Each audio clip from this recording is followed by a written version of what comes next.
I would like to start this video by clearly stating that I am not a psychologist or a psychiatrist. I have never trained to be either. Hell, I've never taken a single psychology course. What I am instead is someone who's fascinated by fictional characters and what makes them tick, why they act the way they do, and the crevices of those actions. And that is the reason why the character of Anthony Bridgerton is so fascinating to me.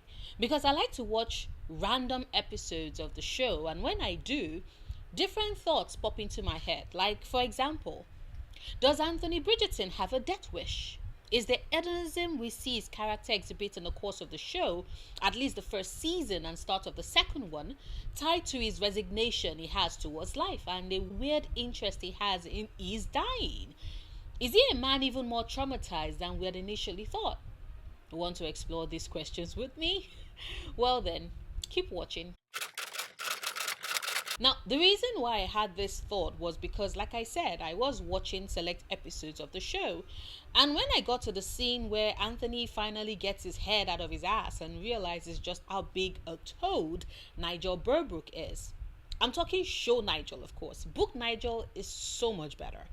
But anyway, as I was saying, in the scene where Anthony finally realizes how big of a toad Nigel Burbrook is, when he basically tries blackmailing the Bridgerton so he can marry Daphne, Anthony's instinctual reaction is to challenge Nigel to a duel.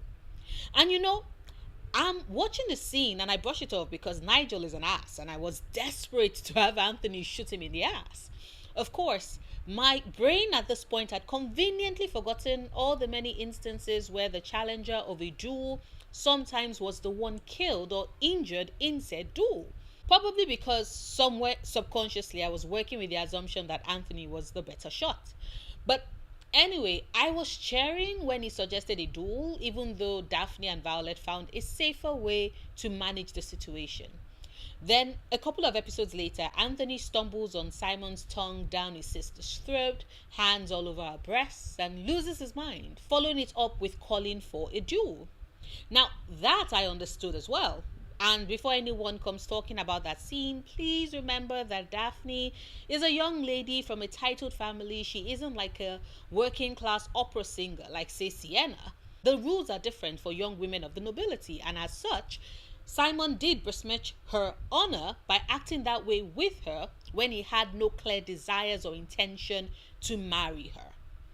And as we are all aware, duels are not just fought to kill the other person. It is more about establishing a code of honor and declaring that said matter of honor is one that you're willing to stake your life on. And in both instances, when Anthony says that, he really does mean it. We don't really get to work through his thought process with Nigel because the thought is shut down almost immediately. But with his planned duel with Simon, he has that time. And we get to see him put his affairs to order, inform Benedict of the roles and responsibilities that would come to him should the duel go south in any way. Because there are so many ways the duel could go south. Anthony could be killed, at which point the onus would fall on Benedict, who is the second son, to take on the title and role of the Viscount Bridgerton. Or Simon could be killed, in which case, because as at this time duels had been rendered illegal, Anthony could very well be charged with his murder. Simon is a duke, remember? There is absolutely no way anyone is just sitting by and letting the Viscount who shot him go. Which makes the scene at the duel when they both pick up their pistols and walk towards each other, that's what makes me so pissed. Because Simon has his pistol raised, quite ready and waiting for Anthony to kill him. And sure, it was a way for him to express regrets that his vow to his father meant that he wouldn't be able to do right by Daphne and marry her. But he still had me thinking, boy, what do you think would come of this? Do you really think the crown would let Anthony go no matter how beloved the Bridgertons might be? What on earth are you thinking, Simon Bassett?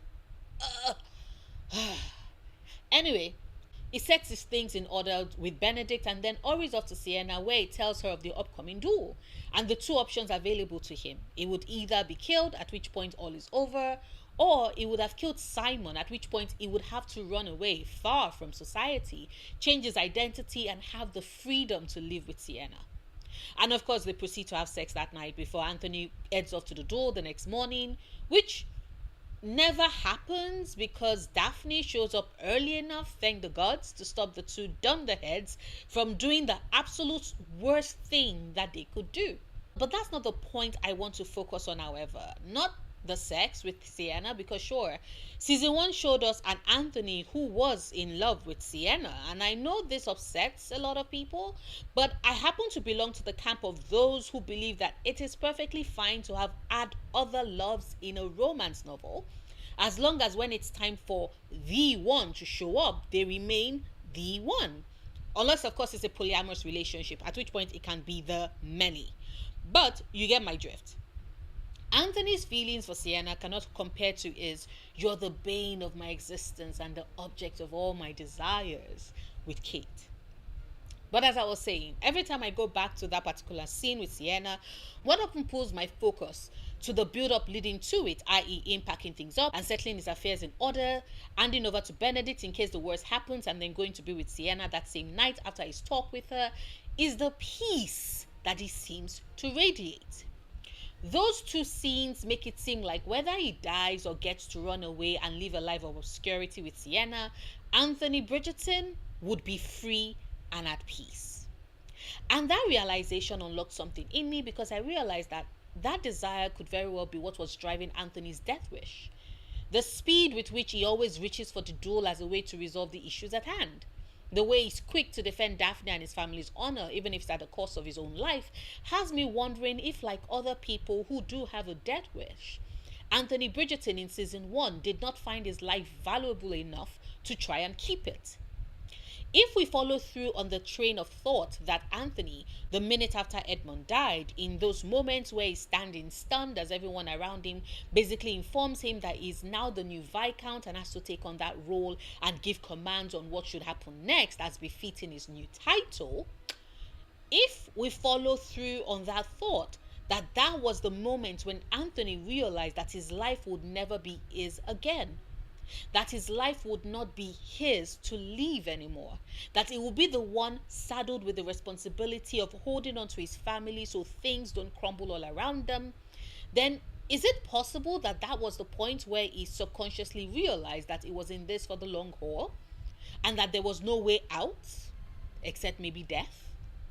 Now, I'm not saying that Anthony resents his family or hates them because of the situation. That is not in any way the point I'm trying to make.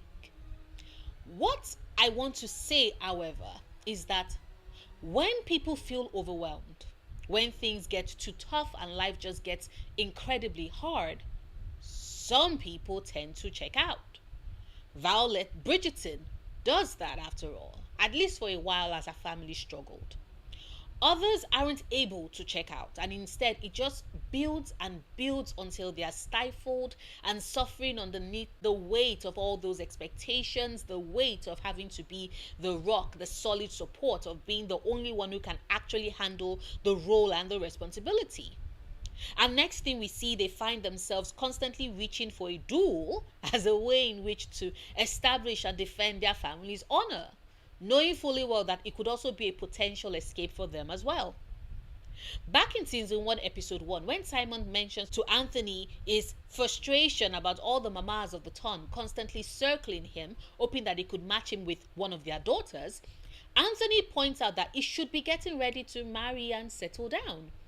When Simon throws back the question at him, pointing out that Anthony is the first son of a first son in a line of viscounts that stretches 9 generations back and yet is without a wife, Anthony at first looks put out by the question, like here is yet another point of responsibility that he would be saddled with soon.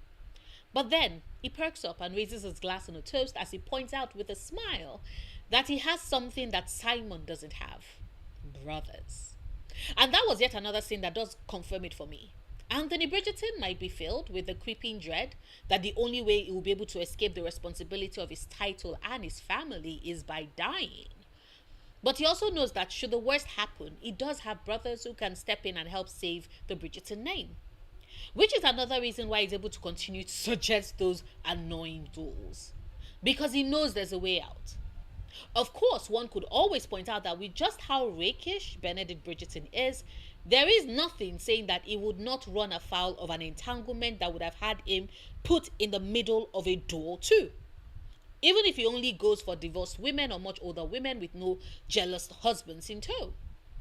But even if anything happens with Benedict, Colin is still available and more than capable of stepping into those shoes as well. So Anthony does have a backup for his backup. Of course, I think it is this almost nihilistic way in which he navigates their society that bleeds into his actions when it's time to choose a bride. The almost skeptical and utterly disinterested way in which he goes about making the choice in the first 10 to 20 minutes of the first episode of season 2 kind of confirms this for me. It is why Kate is so radically different for him. He wasn't expecting her and couldn't plan for her. And so, for someone who had resigned himself to just getting by and not properly living, having Kate and his attraction to her was like a jolt he needed to live, to be, to feel.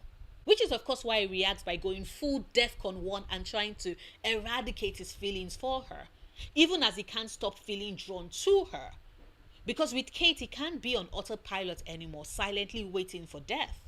With Kate, he gets to live. And that, I think that scares him. But that is, of course, just me and my opinions. Would love to hear yours. Do you think Anthony had a death wish, or was he just being honorable with a possible death in his future? Because the way I see it, after Daphne, he has 3 more sisters.